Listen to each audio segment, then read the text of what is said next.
तो very good morning बेटा. Today we discuss last question of exercise 1.1 chapter integers. ठीक है, वहां हम लोग क्लास में कुछ कंडीशन है एक मंकी के रिगार्डिंग. मंकी क्या कह रहा है, काम मंकी कर रहा है, बिगाड़ हमें रहा है ना. चलो क्वेश्चन देखते हैं, पहले बुक में रीड करते हैं. अ water tank has steps inside. एक पानी की टंकी है जिसके अंदर स्टेप्स बने हुए हैं, यानी पॉन्ड हो गया एक तरह का. अब monkey is sitting on the top most. Monkey जो है उसके एकदम ऊपर बैठा है, यहाँ बैठा है मान लिया मंकी. ठीक है, the water is at the 9th steps. 1 2 3 4 ऐसे 5 6 7 8 और 9, यहां तक पानी का लास्ट स्टेप है. ठीक है, चलिए. He jumps 3 steps down. वो 3 स्टेप नीचे जाता है. नीचे यानी डाउन, डाउन यानी नेगेटिव में जाता है. ठीक है ना, डाउन का मतलब नेगेटिव गया. यहाँ था बंदर, यहाँ से 1 2 और ये 3, ये 3 स्टेप्स नीचे आ गया. यानी डाउन को हम किससे इंडिकेट कर रहे हैं, -1 से. ठीक है, यानी एक स्टेप -1 के इक्वल हुआ. यहां आने के बाद वो वापस 2 स्टेप्स बैक यानी ऊपर आ जाता है, यानी अप आने को क्या कहेंगे हम लोग, +1. ठीक है, अब अकॉर्डिंग टू कंडीशन वो हमें क्या कह रहा है कि वो 3 स्टेप्स डाउन जाता है. यानी डाउन को हम किससे लेंगे फिर, कि 3 से. -3 स्टेप्स नीचे गया, 2 स्टेप्स वापस ऊपर आ गया, यानी +2 हो गया. अब हम पता है डिफरेंट साइन क्या करते हैं, 100% सब्ट्रैक्ट करते हैं, है ना. तो 3 में से 2 सब्ट्रैक्ट किया, रिमेनिंग रह गया -1 रहा. इसका मतलब बंदर कहाँ बैठा है, फर्स्ट स्टेप पर. यानी जब वो 3 स्टेप नीचे गया, 2 स्टेप वापस ऊपर आया, तो उसने पहला स्टेप कंप्लीट कर लिया. ठीक है, चलते हैं ऐसे स्टेप्स के पास. तो यहां लिखते हैं हम लोग, late jumping 1 step down be represented by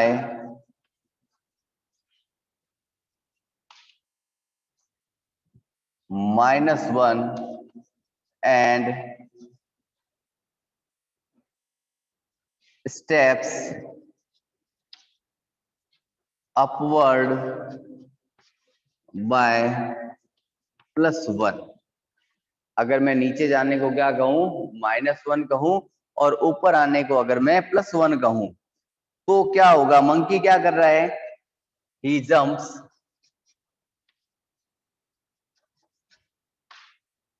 3 steps down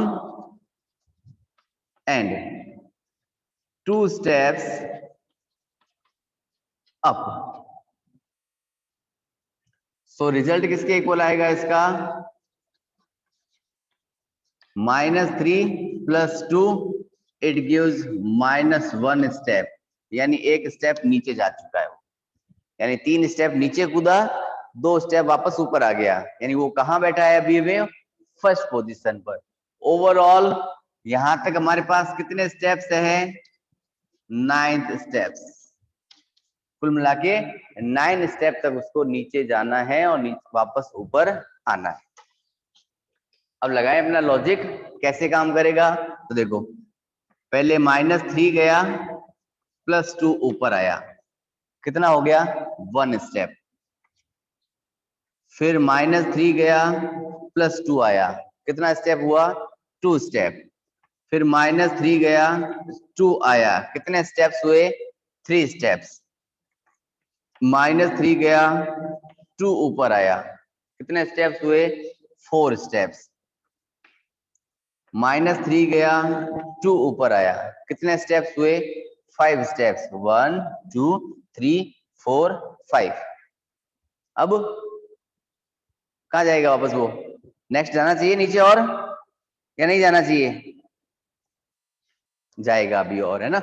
चलें, इतना याद रखना है, वो फर्स्ट स्टेप्स पर तो बैठा है यहाँ पर टॉप पर. ठीक है ना, हाँ. अब नेक्स्ट जाएगा वो -3 इज इक्वल टू -8 हो चुके हैं। कैसे हुए देखो, ये 1 step, second, third, fourth, fifth, fifth के बाद 3 और नीचे उतर गया, कितने हो गए 8 स्टेप पे पहुंच चुका है वो, यानी वो एकदम पानी के लेवल पे आ चुका है। यहाँ कूदने के बाद वापस 2 स्टेप ऊपर अगर भेज दिया हमने इसको, तो 2 स्टेप्स ऊपर जाने का मतलब अगर वो नेक्स्ट जंप मारेगा तो पानी के अंदर जाएगा, इसलिए हमें वापस ऊपर भेजना नहीं है। ठीक है, यानी टोटल लेवल कितने हुए अपने पास में, माइनस के 8 स्टेप्स, यानी 8 स्टेप्स तक वो नीचे जा चुका है। कहाँ जा चुका है वो, 8 स्टेप्स तक वो नीचे जा चुका है। क्यों, क्योंकि 9th स्टेप तक वो पहुंच ही गया, फर्स्ट पे ऊपर था, 9th पे नीचे आ गया। So he takes 6 steps downward and 5 steps upward to reach the water level.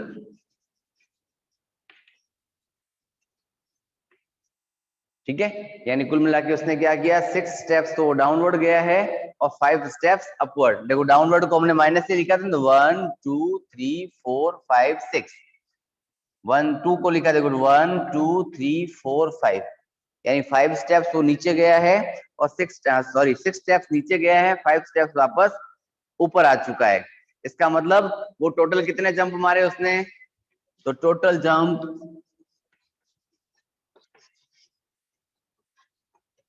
6 + 5 यानी 11 jumps to reach the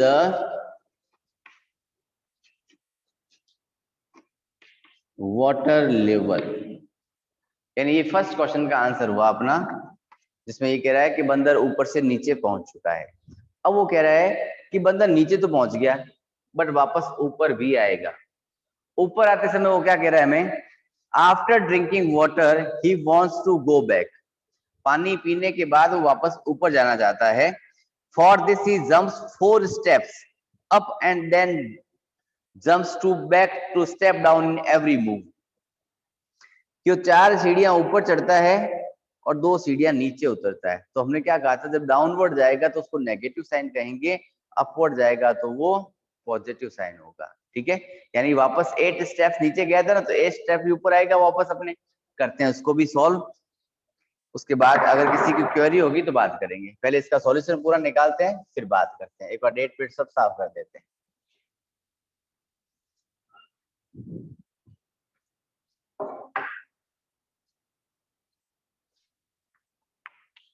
after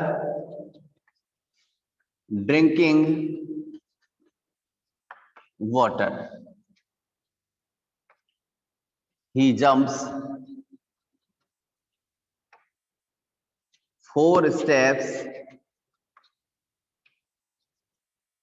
upwards and 2 steps downwards। तो देखो पहले 4 ऊपर चढ़ा, 2 नीचे आ गया। थोड़ा सा चेंज कर देते हैं इस मोड को ताकि कंफ्यूजन खत्म हो जाए। हमें तो स्टेप्स ऐड भी तो करने हैं ना साथ में उसके। 4 प्लस माइनस का 2, ये फर्स्ट टाइम हुआ कि जब वो 4 स्टेप्स ऊपर आया, 2 स्टेप्स वापस नीचे गया। तो अभी एक्चुअल देखा जाए तो कितने स्टेप्स पे बैठा है वो, देखो इधर 4 प्लस माइनस का 2 किया, तो 4 प्लस माइनस माइनस का 2, यानी वो बैठा है नीचे से सेकंड स्टेप पर, यानी 2 स्टेप्स चढ़ चुका है। फिर नेक्स्ट में प्लस किया 4 प्लस माइनस का 2, कितने स्टेप्स हो चुके हैं, 4 स्टेप्स। हमें कितने स्टेप्स चढ़ना है उसको, 8 स्टेप ही चढ़ेगा वापस वो, क्योंकि अभी देखो वो यहाँ बैठा है, 9th लेवल पे पानी का लेवल था ना, ऊपर जाएगा वापस अब। तो फिर इसमें कर दिया हमने 4 इज इक्वल्स टू कितना हो जाता है 8। पहले वाले का सॉल्यूशन भी तो 8 ही आया था, अब का भी स्टेप्स कितने आए 8। अब टोटल नंबर ऑफ स्टेप्स कितना गया था, तो सी, सो ही takes 1 2 3 steps upward and 2 steps downward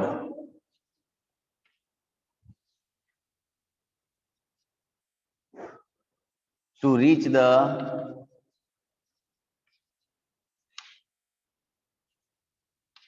water level। यानी टोटल जंप कितने आ गए 3 + 2 यानी 5 जंप्स, यानी कुल मिला के उसने 5 जंप लगा लिए। ठीक है, आई थिंक दोनों क्वेश्चन क्लियर हो चुके हैं। एक बार रिपीट करता हूं। फर्स्ट कंडीशन में कहा गया हमें कि मंकी ऊपर से नीचे जा रहा है, नीचे यानी डाउन जा रहा है, डाउन यानी नेगेटिव जा रहा है, नेगेटिव में हमने 3 स्टेप्स लिए तो माइनस का 3 कर दिया, वहां जाके 2 स्टेप्स वापस ऊपर आ जाता है, ऊपर यानी अपवर्ड को हमने प्लस के साइन से लिया था। ऐसी कंडीशन करने पर हमें एक स्टेप में कितना चला था, वो 3 नीचे गया 2 ऊपर आया, यानी दोनों का डिफरेंस कितने का रहा 1, यानी वो 1 स्टेप पर पहुंच चुका था। 9th लेवल पर पानी था तो 9th पर पहुंचने के बाद ऊपर नीचे करने की जरूरत नहीं थी उसको। ठीक है, तो देखो -3 + 2 1, -3 + 2 2, -3 + 2 3 4 5 स्टेप्स और ये 3 8।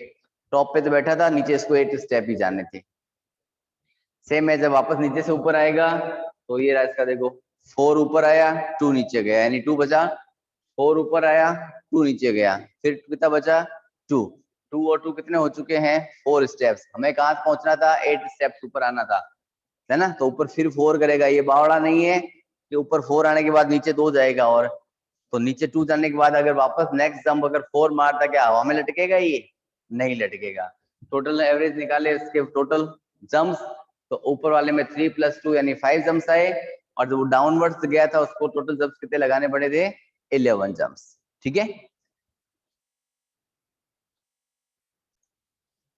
थर्ड पार्ट कहता है if the number of steps moved downward is represented by negative integers and number of steps moved up by positive integers, represents his moves in part 1 and 2 by completing the following।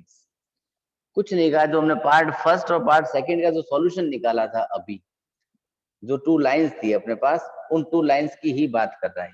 देख, एक ये रहा step और ये रहा second step. अब इनके brackets को अगर मैं हटा दूं तो बात करेंगे। फर्स्ट ऑफ ऑल तो इस फिगर को साफ करते हैं यहाँ से, ताकि अपने सॉल्यूशन के लिए थोड़ा सा स्पेस मिल जाए अपने को। और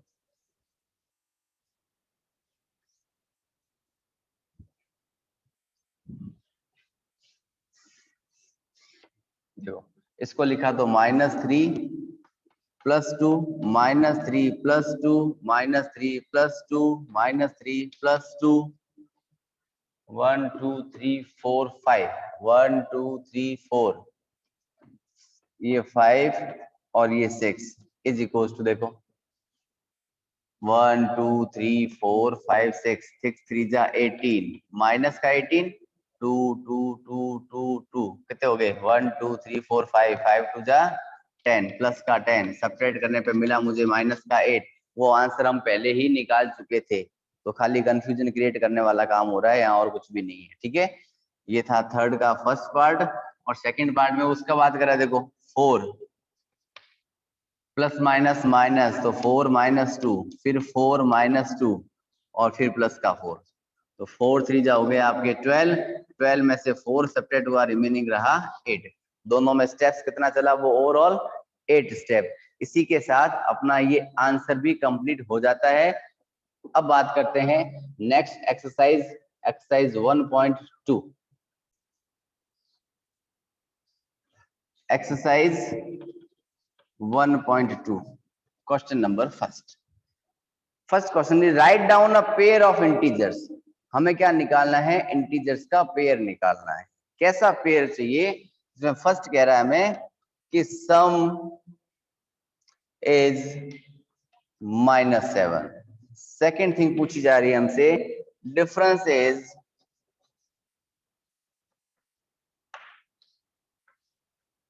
-10 and third one is some is 0। Overall 3 questions पूछे इसने हमें। ये कह रहा है हमें कुछ ऐसे पेयर्स बताओ जिनको अगर आपस में ऐड किया जाए यानी सम किया जाए तो -7 बचता है,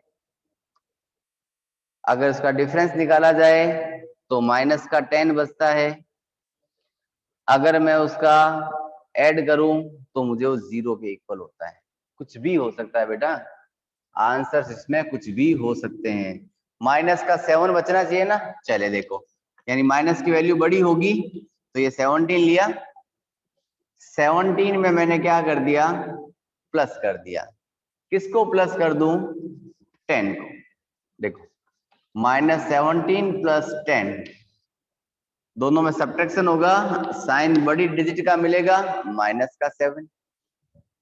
ठीक है, मैं ऐसे भी तो कर सकता था। इसका दूसरा एग्जांपल, मान लिया मैंने ले लिया यहाँ पर 10 माइनस का, उसमें प्लस कर दिया 3, तो -10 + 3 इट गिव्स -7। ये कोई एसेंशियल नहीं है कि जो एग्जांपल मैं ही दूं वही आप एग्जांपल लिखो, कोई जरूरी नहीं है, रटना तो है ही नहीं है, है ना।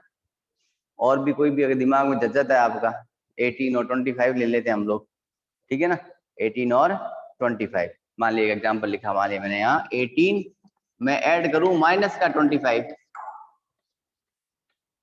तो 18 प्लस माइनस माइनस का 25 और माइनस करते लेस बच गया 7। कुछ भी हो सकता है ना, कुछ भी हो सकता है। अब यहाँ कह रहा है इनका दोनों का डिफरेंस, डिफरेंस का मतलब मुझे साइन नेगेटिव का लगाना पड़ेगा। डिफरेंस निकालने के लिए साइन क्या करना पड़ेगा, मुझे मिडल का माइनस में लेना पड़ेगा, और माइनस का लेने के लिए क्या करना पड़ेगा बेटा, दोनों ही वैल्यू नेगेटिव। मान लिया -19 मैं माइनस करूं माइनस का 9, तो -19 माइनस माइनस प्लस का 9, सब्ट्रैक्ट करने पे माइनस का 10। क्लियर, चलें और कोई बड़ा एग्जांपल लेते हैं। मान लिया लिखा माइनस का 25 मैं माइनस करूं माइनस का 15, तो -25 माइनस माइनस प्लस का 15, ऑन सब्ट्रैक्शन -10। ठीक है, बहुत सारे एग्जांपल्स हो सकते हैं, आप चाहो तो इसका स्क्रीनशॉट लेके रख लेना। हो सकता है जो मैं अभी क्लास में करवा रहा हूँ ना, आपको जो पीडीएफ मिले उसके सॉल्यूशन में कोई दूसरी डिजिट मिल जाए, तो टेंशन करने की जरूरत नहीं है कि सर आपने क्लास में तो क्या करवाया था, ये एग्जांपल्स लिए थे और अब ये आपने ये एग्जांपल्स दे दिए। हमें दोनों का डिफरेंस, दोनों का सम ही तो निकालना है, नंबर्स कोई भी हो सकता है। जैसे देखो यहाँ कह रहा है दोनों का सम कितना आना चाहिए, 0। 0 कब हो सकता है, जब दोनों डिफरेंट साइन के होंगे, है ना, यानी माइनस का 8 उसमें ऐड कर दूं प्लस का 8, रिमेनिंग 0, माइनस का 15 उसमें ऐड कर दूं प्लस का 15, 0। यहाँ लिखा 10 में ऐड कर दूं माइनस का 10, देखो 10 + -10 इट गिव्स आल्सो 0। ठीक है, ये हो गए आपके फर्स्ट क्वेश्चन के आंसर्स। बहुत सिंपल सिंपल से क्वेश्चंस है, तीनों क्वेश्चन मैंने सॉल्व कर दिए फर्स्ट पार्ट का। चलो देखते हैं नेक्स्ट क्वेश्चन नंबर सेकंड की तरफ मूव करते हैं अब, कि सेकंड क्वेश्चन हमसे क्या पूछ रहा है। सेम एज वैसा ही क्वेश्चन है जैसा फर्स्ट क्वेश्चन किया था हमने। Write a pair of negative integers whose difference is 8। ये कह रहा है ऐसे दो नेगेटिव इंटीजर्स लेने हैं। इंटीजर्स कैसे आने चाहिए, दोनों ही नेगेटिव होने चाहिए, और उनका डिफरेंस जो है ना वो 8 आना चाहिए। तो वैल्यू दोनों नेगेटिव की और उनका डिफरेंस यानी उनके बीच का साइन भी माइनस का, यानी देखा जाए तो ओवरऑल सारे साइन ही किसके हो गए, फिर नेगेटिव के हो गए ना। सेकंड का first part, right a pair, इन केवल एक पेयर लिखना है। मान लिया मैं 2 पेयर लिख के दिखा देता हूँ। चले, मान लिया फर्स्ट पेयर देखा मैंने, माइनस का 6 मैं सब्ट्रैक्ट कर दिया माइनस का 14, तो -6 माइनस माइनस प्लस का 14, उनका डिफरेंस कितना आया, तो 14 में से 6 लेस किया 8, और 8 अपने क्वेश्चन में पॉजिटिव ही दिया हुआ है तो पॉजिटिव ही लेंगे हम लोग, ठीक है। सेकंड क्वेश्चन मान लिया मैंने, इसी का पूछा था, एक पेयर और पूछा ना इसने में, चलो एक पेयर और ले लेते हैं।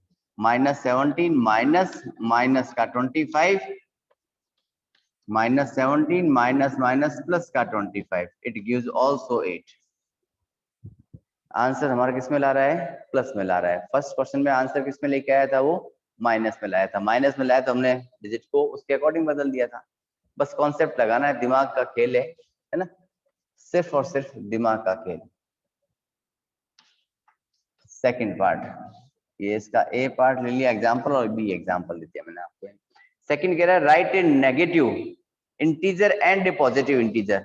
एक नेगेटिव इंटीजर होना चाहिए और एक हमारा पॉजिटिव इंटीजर होना चाहिए, और जिन दोनों का सम कितना हो? -5। देखो एक पॉजिटिव है एक नेगेटिव है, आंसर नेगेटिव में ला रहा है, इट मींस बड़ी वैल्यू नेगेटिव है ना। बड़ी वैल्यू किसकी है? नेगेटिव। मान लिया माइनस का 15 ले लिया और उसका मुझे क्या करना था? सम करना था। सम कर दिया, लो 15 में से 10 लेस हुआ, रिमेनिंग रह गया -5। चलो मान लिया मैंने ले लिया माइनस का 25, मैं ऐड कर दिया प्लस का 20, फिर मुझे मिल गया -5। यानी दोनों का डिफरेंस कितना आना चाहिए? 5। यानी वो भी 5 कैसा होगा? माइनस का। यानी बड़ी वैल्यू मुझे नेगेटिव लेनी है और छोटी वैल्यू मुझे पॉजिटिव लेनी है। चल मैंने एक ले लिया यहाँ पर माइनस का 8, उस सेकंड ले लिया मैंने प्लस का 3, ये भी सेपरेट करने पे -5 ही बनता है, ठीक है। Right A negative integer and A positive integer. एक नेगेटिव इंटीजर चाहिए और एक पॉजिटिव इंटीजर चाहिए, और दोनों का डिफरेंस जो है वो -3 होना चाहिए।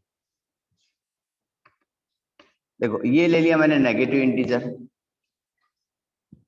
एक लेना है मुझे पॉजिटिव इंटीजर्स, ये ले लिया पॉजिटिव इंटीजर 1, उन दोनों का डिफरेंस यानी माइनस कर दिया मैंने। मिलना कितना चाहिए? -3। बन रहा है क्या? देखो तो, -2 प्लस माइनस माइनस का 1, इट गिव्स -3, ठीक है। अगर मैं ऐसा लिख देता -1, उसमें से सब्ट्रैक्ट कर दूं मैं प्लस का 2, तो -1 और प्लस माइनस माइनस का 2, ये भी तो मुझे -3 दे रहा है ना। Value person to person vary हो सकती है, ठीक है।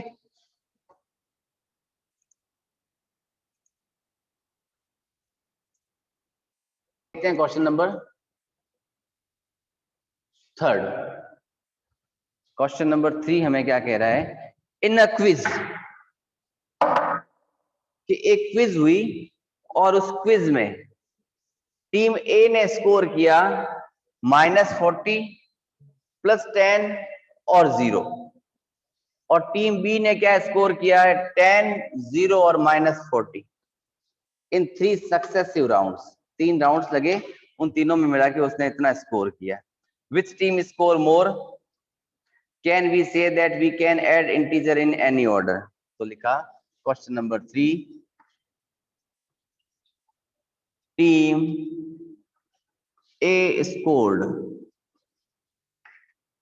टीम ए ने क्या किया है स्कोर? -40 +10 और 0। तो इसका टोटल स्कोर निकाल दें, टोटल स्कोर। तो देखो -40 में प्लस करें 10 को, उसमें प्लस करते हैं 0 को, तो -40 +10 +0 इट गिव्स 40 में से 10 सेपरेट हुआ, रिमेनिंग रहा -30। यानी स्कोर्ड बाय टीम ए कितना हुआ? -30। फिर लिखा हमने team B scored, team B ने क्या स्कोर किया है? फर्स्ट 10, फिर 0 और फिर -40। तो टोटल स्कोर निकालें इसका भी, टोटल स्कोर में क्या होगा कि 10 +0 प्लस -40, ये देखो 10 +0 प्लस -40, इसका आंसर भी मुझे मिला कितना? 30। यानी देखा जाए तो टीम ए और टीम बी दोनों का स्कोरिंग क्या है? सेम है। दोनों का स्कोर क्या है? सेम है, -30। इट मींस मैं इन नंबर्स को किसी भी ऑर्डर में ऐड कर दूं, किसी भी ऑर्डर में क्या करें अगर हम लोग ऐड करें तो आंसर तो दोनों का क्या आता है, सबका सेम होता है ना। तो इसके लिए क्वेश्चन क्या पूछा गया था, विच टीम स्कोर मोर, तो हमने क्या लिखा, बोथ टीम्स स्कोर्ड सेम, दोनों टीम ने स्कोरिंग क्या की है, सेम स्कोरिंग की है। उसके बाद पूछा है can we say that we can add integer in any order, क्या हम किसी कह सकते हैं कि क्या इंटीजर्स को किसी भी ऑर्डर में ऐड किया जा सकता है, yes yes we can say we add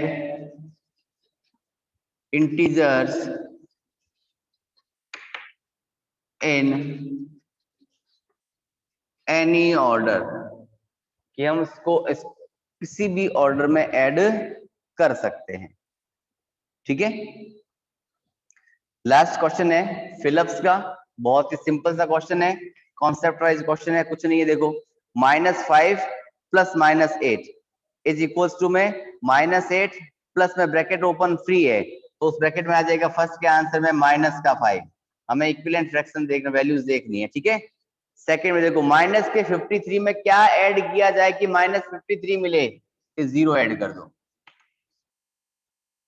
third 17 में कितना ऐड करेंगे 0 बने, तो -17, 17 में से 17 माइनस करेंगे तभी तो 0 बचेगा अपने पास, तो कितना ऐड करेंगे हम लोग, -17। फिफ्थ वैल्यू देखो 13 प्लस माइनस का 12, ये प्रॉपर्टीज पे पहुंच गया। देखो a plus b plus c is equal to a फिर प्लस b प्लस सी, है ना। तो केवल इंटीजर्स बदलना है, यानी इस ब्रैकेट में फर्स्ट वाले में माइनस का 7 एक्स्ट्रा रखना है जो पीछे दिया हुआ नहीं है। लास्ट वन भी सेम ऐसा ही है, डिस्ट्रीब्यूटिव प्रॉपर्टी का पार्ट है ये। -4 सेकंड ब्रैकेट में 15 प्लस -3, यानी पहले 4 आ चुका है फिर 15 आ चुका है, बचा कौन है हमारे पास, सिर्फ और सिर्फ 3, वो भी माइनस का, यानी फिफ्थ पार्ट आया मुझे माइनस का 3। ये सारे एसोसिएटिव प्रॉपर्टीज के पार्ट से इसी के साथ अपनी बुक एक्सरसाइज 1.2 भी कंप्लीट होती है। नेक्स्ट डे में बात करेंगे हम लोग नेक्स्ट एक्सरसाइज प्लस इस एक्सरसाइज का एक एक्स्ट्रा क्वेश्चन, यानी एक्सरसाइज 1.3 तो कंप्लीट करने की बात है, और इस एक्सरसाइज में से एक रिमेनिंग एक्स्ट्रा क्वेश्चंस की बात। तो आज के लिए इतना ही कुछ, बाकी नेक्स्ट डे की क्लास में। ओके बाय, टेक केयर बेटा।